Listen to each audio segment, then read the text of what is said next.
Hoje a gente vai discutir sobre reserva de oportunidade. Muita gente está errando até o conceito e principalmente como que se utiliza isso. No vídeo de hoje eu vou trazer algumas informações para que você não caia nesses erros evitáveis. Vamos começar então?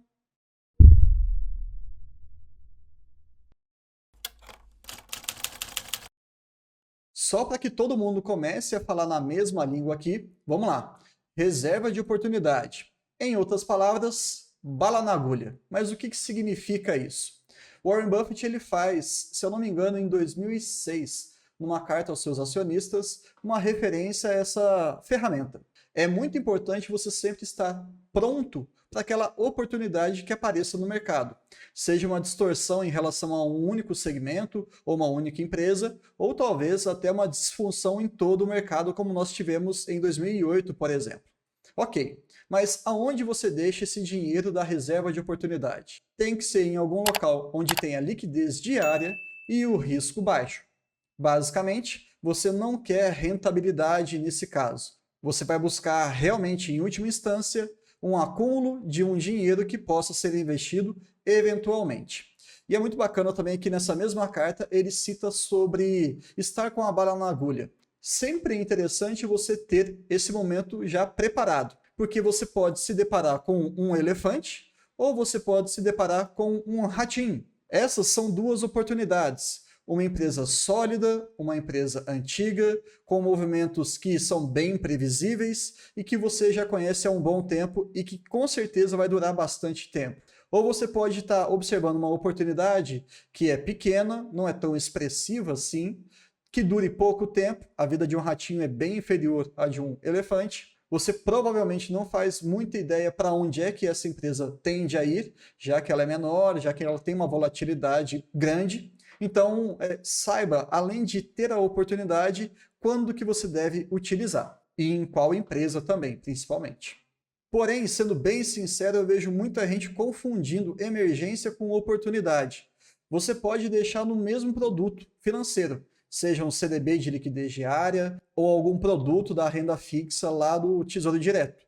Lembrando, né, Tesouro Direto é uma plataforma que você pode negociar títulos públicos. E aqui alguns pontos chaves. Vamos lá. Reserva de emergência, ela é essencial. Quando eu falo isso, é porque dificilmente você vai conhecer algum investidor de sucesso que tenha as suas alocações no mercado de renda variável sem que exista a reserva de emergência. Começar a investir em ações sem que você tenha uma reserva de emergência é muito estranho. Você está se expondo a uma situação completamente evitável. Não há necessidade. Geralmente nós temos uma característica de estabilidade, ou seja, você fez ali algumas contas, preciso de tantos R$ 1.000 na minha carteira ali paradinho, numa renda fixa, e ao longo dos anos você não quer utilizar aquilo. Você quer que aquilo lá fique o mais quieto possível, como se fosse literalmente um seguro. E aí tem um grande ponto. É claro que a definição desse valor vai depender muito da sua realidade. Se você está solteiro, se você está com um dependente, se você é mais velho, se você tem um emprego de carteira assinada, se você tem um próprio negócio e por aí vai. Então a definição de reserva de emergência e o cálculo é muito mais específico do que a gente imagina. Algumas pessoas tentam simplificar como um cálculo próximo a 6 a 12 vezes o custo básico daquela família. Mas, sendo bem franco, isso vai variar muito, né? Depende até da renda daquela pessoa e por aí vai. Então, não vou entrar muito no mérito desse cálculo, mas se vocês quiserem uma discussão mais densa, se inscreve aqui no nosso canal, deixa o seu comentário falando que você gostaria de uma playlist mais básica e nem por isso é menos importante, para que a gente comece nessa nossa jornada de investimentos. Se tiver uma adesão muito grande, a gente pode fazer uma playlist específica disso. Agora, se você tiver apenas uma dúvida pontual em relação a esse cálculo, para que a gente possa discutir com mais calma, eu também vou deixar aqui embaixo na descrição do vídeo o link do nosso grupo do WhatsApp. Nós já estamos aí com aproximadamente 250 pessoas, um grupo muito interessante, bem focado, via de regra, 99% do tempo, a gente vai ficar falando sobre ações que pagam dividendos. E um outro ponto fundamental para você entender aqui a reserva de emergência é que você está comprando segurança. Você não quer rentabilidade, você não quer mais nada. Você não quer dividendo, nada. Você quer segurança. Então, em última instância, reserva de emergência te dá paz, te dá tranquilidade, até para que você consiga fazer os investimentos em renda variável. Já na reserva de oportunidade, nós temos uma característica ali de que ter essa reserva é algo interessante. Necessário? Não, mas é interessante. Eu vou tentar explicar um pouquinho o motivo disso. Mas antes, entendo que isso vai oscilar bastante de acordo com o próprio mercado. Então, se você estiver ali no finalzinho de 2019, por exemplo, com o mercado tudo subindo, várias cotações batendo suas máximas históricas, muito provavelmente sua reserva de oportunidade ela estará muito grande. Até porque, se você não tem aonde gastar, você vai acumulando mais. Agora vamos pensar ali em 2020, março de 2020, propriamente dito. Todas as cotações caindo muito, 20, 30, 40, 50%. Então a sua reserva de oportunidade espera-se pelo menos que ela esteja bem baixa ou até inexistente. E aí também cabe uma pequena conversa sobre como utilizar essa reserva, mas falaremos um pouquinho mais adiante. E o que você está adquirindo quando você tem uma reserva de oportunidade? De alguma maneira você tenta economizar tempo, você tenta antecipar os seus resultados enquanto investidor de longo prazo. Perceba, se você tem uma empresa com mais de 100 anos e que de repente surgiu ali uma oportunidade em que ela está muito barata, você está comprando tempo, não é isso? Você está comprando ativos, você está comprando ações que vão te pagar dividendos por um longo período de maneira previsível. É claro que aqui a gente está falando do jeito Barsi de investir, sendo que se você fosse comprar no seu cronograma normal, provavelmente essa quantidade pontual que você conseguiu adquirir, ela talvez demorasse um pouco mais. Então a grande sacada aqui é a oportunidade estar relacionada a tempo e não necessariamente a números expressivos de dividendos e por aí vai. Tenta entender aqui que é bem sutil isso, tá? Nem sempre, não é porque algo está barato que é bom você comprar. Então, vamos um pouquinho mais adiante. Vocês sabem aqui que no canal a gente aborda muito sobre balanços trimestrais das empresas e nos períodos em que acabaram-se essas avaliações, não tem muito o que fazer. Eu vou acabar trazendo algum conteúdo um pouquinho mais teórico e nem por isso ele vai ser ruim, não. Eu acho que essas ferramentas auxiliares elas são fundamentais para que naquele momento em que você precisa agir, você já esteja preparado. Um grande filósofo que já morreu há muito tempo, que se chama Maquiavel, ele fala sobre a questão de sucesso. É claro que eu estou adaptando os termos, mas a ideia aqui ela se encaixa muito bem. Não adianta nada se você se preparar durante muito tempo, se você não tiver uma oportunidade para você colocar em prática todo esse preparo. Igualmente falando, não adianta nada você ter todos os dias na sua porta batendo a oportunidade se você não tem preparo. Então a ideia, quando a gente faz esse tipo de vídeo aqui, é para que vocês tenham o preparo, para que naquele momento em que surge uma oportunidade, e no Brasil eu te garanto que oportunidade não é o que falta, você consiga aliar essas duas condições e ter sucesso nas suas decisões enquanto investidor. Vamos trazer aqui alguns exemplos e principalmente discutir um pouquinho sobre as armadilhas que eu não quero que vocês se exponham de uma maneira desnecessária. Por que eu não quero? Porque isso aí pode te atrapalhar. E a ideia aqui, para quem conhece o Vida de Acionista, é sempre auxiliar cada vez mais cada um de vocês na trajetória de investimentos. É claro que eu vou pegar alguma ação que eu gosto muito para dar exemplo, né? Mas vamos lá. Klabin 11. Percebam, março de 2020, nós tínhamos ali um contexto muito ruim, uma crise sanitária global, e a ação estava cotada ali na casa dos seus R$19,98. Um preço até mais alto do que está hoje, não é? E de repente, veio toda aquela questão da pandemia e o preço chegou ali perto dos seus R$11. Estamos falando de uma queda de 42% em menos de um mês. É muito rápido. E igualmente rápido, ali em maio do mesmo ano, a ação voltou para o seu valor normal. Eu tenho aqui um desabafo para fazer para vocês e não espero que vocês enxerguem isso como uma crítica, tá? Eu sempre tento falar aqui para vocês de uma maneira instrutiva de melhorar o repertório de argumentos que vocês têm. Mas vamos ser muito sinceros, quem viveu 2020 e se considera investidor está muito enganado. Esse efeito em V tinha uma cotação, caiu muito rápido e recuperou muito rápido, mexe com o nosso emocional, sem dúvida nenhuma, trouxe uma experiência muito importante para cada um daqueles investidores que estavam expostos ao mercado naquele momento, mas isso daqui não te traz aquela segurança, aquela casca grossa que o pessoal geralmente fala, em se considerar um investidor veterano, tá? Isso é muito incomum, muito mesmo. mas aqui cabe o uso da oportunidade. Tem pessoas que começaram a ver essa queda muito expressiva e já começaram a comprar em 17 e aí caiu para, sei lá, 16,50 e gastaram toda a reserva de uma só vez. Será que isso foi interessante? Talvez sim, né? Comprou um ativo que estava custando quase R$ 20 por 16,50, gastou todas as suas balas nesse momento. Será que isso foi realmente consciente? Lembrando, olhar para trás é muito fácil, mas imagina que você está ali no dia 20 de março. Circuit breaker acontecendo, caos no mercado, muitas pessoas desesperadas, e de repente aquele ativo que você gosta está custando R$ 16. E ele custava 20 de novo. Tem gente que se sentiu muito à vontade em gastar tudo. Mas sendo bem franco, na hora que a gente olha o resultado que chegou ali na casa dos seus 11,50, talvez ele tenha se antecipado muito, né? Aquela queda de quase 42%, ele aproveitou a metade. Mas não tem problema, porque eu acho que o grande ponto aqui da nossa discussão é: não se culpe por decisões que foram mais ou menos erradas. Por quê? Naquele momento, no dia 20 de março, você não sabia se o mercado ia continuar caindo muito, mas ele caiu. E o preço que você comprou foi bom. Naquele momento, com aqueles argumentos e aquelas premissas, foi uma boa compra no valor de R$ 16. Ah, mas podia ter esperado um pouco mais. Podia. E é isso que a gente vai discutir um pouquinho mais para frente aqui no vídeo. Mas entendo que foi muito rápido. Agora vamos trazer um outro contexto muito mais comum de acontecer no mercado, e é isso que eu queria discutir com vocês. Percebam lá por volta de janeiro de 2016, Klabin 11 estava custando ali por volta dos seus R$ 18,77. E de lá para uns meses seguintes, até abril de 2017, estamos falando aí mais de um ano, né? Mais ou menos um ano e meio. Foi só ladeira abaixo. É claro que nós tivemos alguns pequenos momentos de suspiro, mas a tendência foi de queda. E aí eu te pergunto, quando é que você iria gastar a sua reserva de oportunidade aqui? Ah, caiu ali para os seus R$ 15. Eu ia torrar todo o meu dinheiro e ia esperar para ver o que ia acontecer.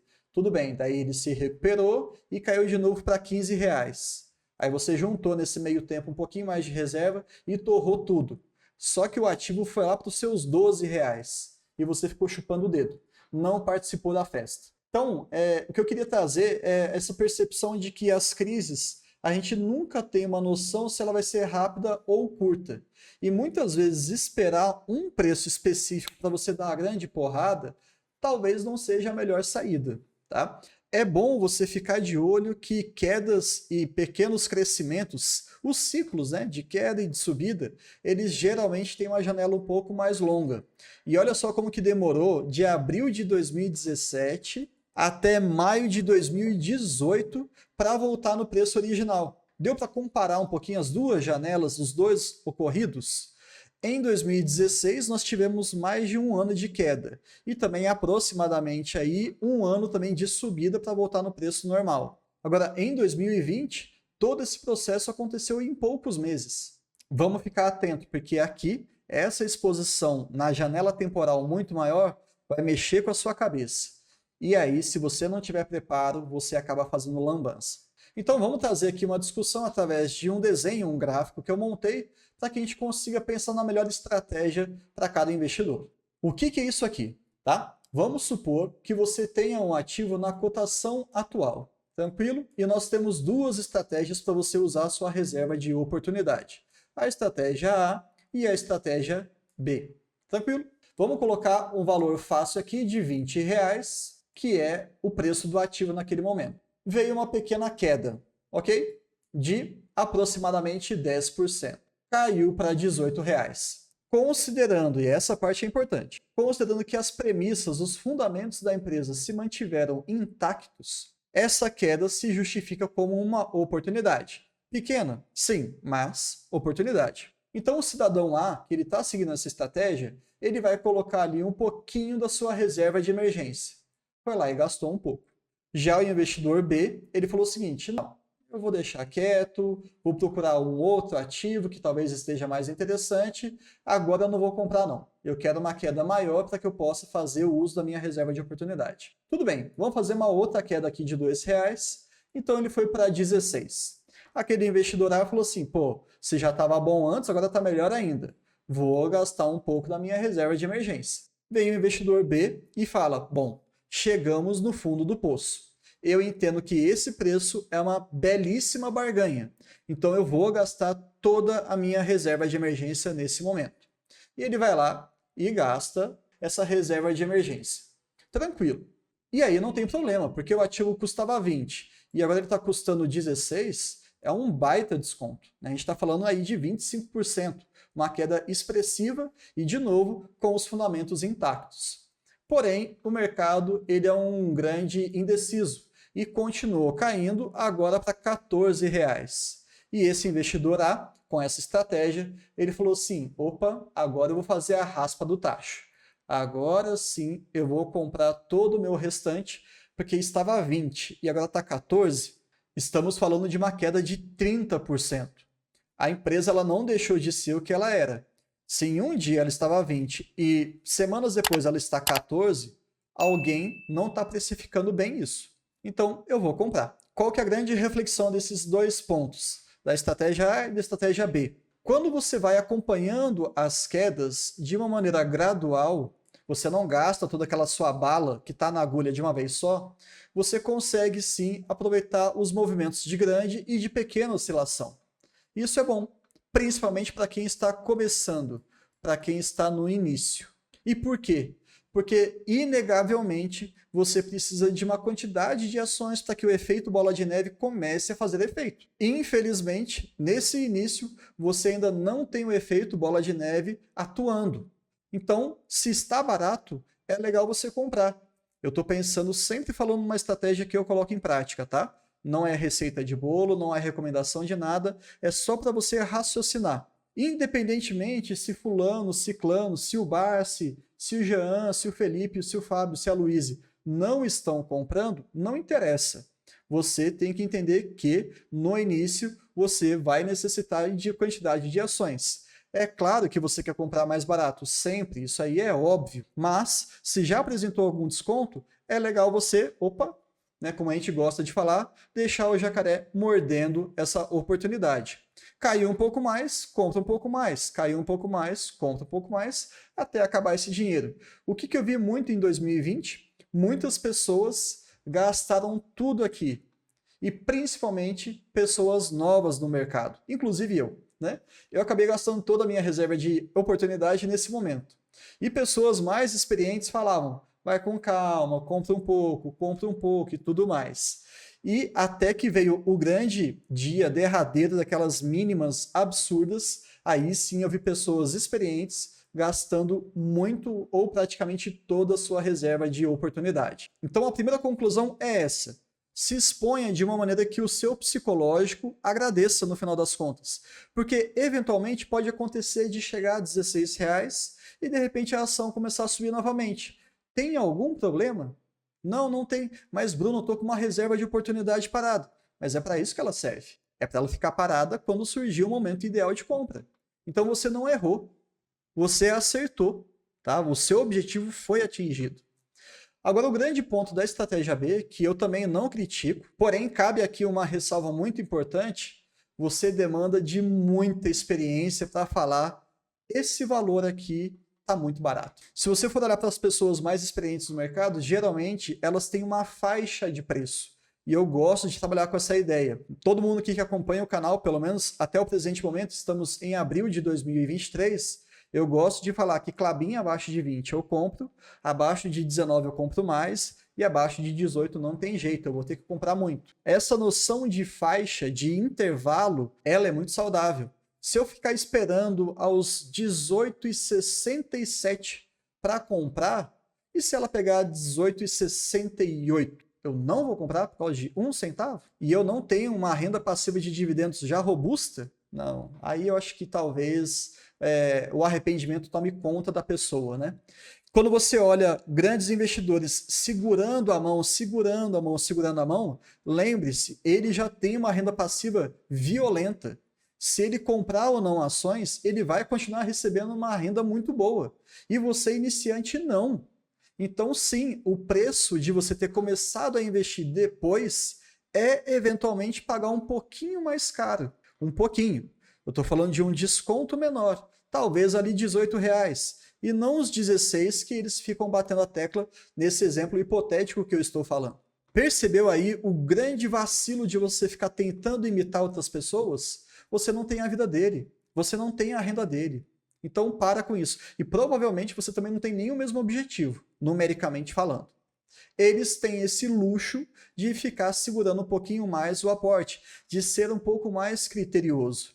Era basicamente isso que eu queria conversar com vocês. São poucos slides, muita conversa, muita reflexão, mas eu realmente espero que vocês tenham gostado. Então compartilha com seus amigos, deixa o like, se inscreve no nosso canal, entra no nosso grupo também no WhatsApp. E hoje eu tenho mais uma vez aquele reforço de um grande evento que nós faremos no dia 7 de maio, às 7 horas da noite. Vai ser um domingão. Faremos uma live com o pessoal do AGF. A priori está confirmada a participação do Jean, uma pessoa que eu respeito muito, que eu conheço desde 2019 e vai trazer para a gente o prazer de poder discutir sobre investimento em dividendos por um tempinho ali no finalzinho da sua semana. Então é isso, pessoal. Até mais.